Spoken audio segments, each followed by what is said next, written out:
La castration chimique est l'une des techniques employées contre la récidive des délinquants sexuels.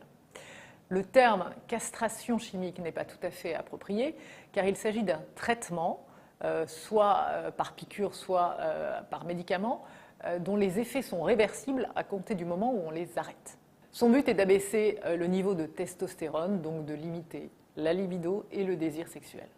Aux États-Unis, depuis 1996, les récidivistes sexuels sont soumis à la castration chimique obligatoire. En Russie également, pour les infractions sexuelles, les viols, les agressions sexuelles sur mineurs de moins de 14 ans. La castration chimique est obligatoire.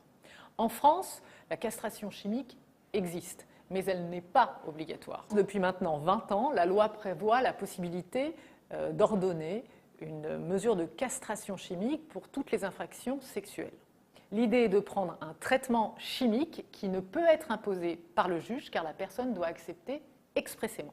Ce traitement est ordonné dans le cadre d'un suivi socio-judiciaire. Donc soit le condamné peut commencer son traitement en détention, soit il peut commencer son traitement dans le cadre d'une libération conditionnelle qui serait subordonnée à l'acceptation du traitement de castration chimique. Ce genre de traitement existe en Allemagne, en Suède, au Danemark, en Belgique, en Pologne. On s'interroge sur l'efficacité d'une telle mesure. Les psychiatres nous disent que forcer un délinquant sexuel à prendre ce traitement ne fonctionne pas s'il n'y a pas un accompagnement psychologique ou psychiatrique et une volonté farouche du condamné de s'en sortir. Pour terminer, rappelons les chiffres.